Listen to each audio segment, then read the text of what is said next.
Hi friends, இன்றைக்கி வந்து கனவா 65 ரெசிபி பார்க்கலாம் வாங்க.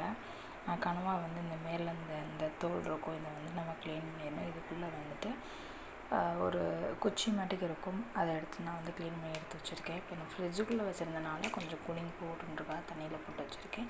இப்போ அதை நான் கட் பண்ணிட்டு உங்களுக்கு காமிக்கிறேன். இந்த மாதிரி பீஸ்லாம் கட் பண்ணி எடுத்துக்கோங்க ஃப்ரெண்ட்ஸ். நான் வந்து ரவுண்டாக கட் பண்ணியிருக்கேன் பாருங்கள். இந்த மாதிரி கட் பண்ணி எடுத்துக்கோங்க. கொஞ்சமாக 65 பண்ணி பார்க்கலான்னு சொல்லிட்டு நான் வந்து எடுத்திருக்கேன். இதை ஃபஸ்ட் டைம் கனவா 65 பண்ணுறது. கிரேவி ஏற்கனவே பண்ணியிருக்கேன். ஸோ இந்த மாதிரி 65 பண்ணுறது இந்த இதில் இதான் ஃபஸ்ட் டைம். ஸோ ட்ரை பண்ணி பார்க்கலான்றக்காக நான் வந்து கனவாவை கட் பண்ணி எடுத்திருக்கேன். இப்போ நம்ம இதை கொஞ்சம் செஞ்சு பார்த்துட்டு நம்ம டேஸ்ட் பார்த்துட்டு மிச்சம் இருக்கிறதையும் நம்ம 65 பண்ணிக்கலாம்.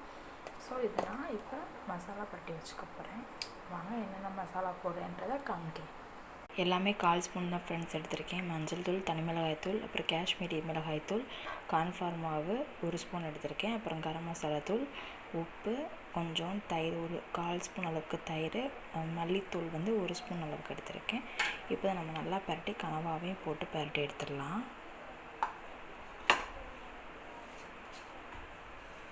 இது கூட கொஞ்சம் இஞ்சி பூண்டு பேஸ்ட்டு ஆட் பண்ணிக்கோங்க ஃப்ரெண்ட்ஸ். லெமன் சேர்த்தாலும் நல்லாயிருக்கும், ஜூஸியாக இருக்கும். என்கிட்ட லெமன் இல்லை, ஸோ அதனால் நான் விட்டுட்டேன். நீங்கள் இருந்தால் சேர்த்துக்கோங்க. இப்போ நான் பிணைஞ்சிட்டு காமிக்கிறேன்.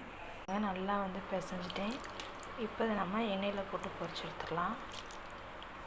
டேஸ்ட் வைஸும் சரி சூப்பராக இருந்திருக்கு. கொஞ்சம் கார்ன்ஃப்ளவர் மாவு மட்டும் பத்தலை, நான் கொஞ்சம் கூட போட்டு பொரிச்சிருக்கேன். நீங்கள் ட்ரை பண்ணி பாருங்கள். மிச்சம் இருக்கிறதும் அந்த மாதிரி தான் பண்ண போகிறேன். வீடியோ பிடிச்சி ட்ரை பண்ணுங்கள். நம்ம சேனல் மறக்காம சப்ஸ்கிரைப் பண்ணி பாருங்கள்.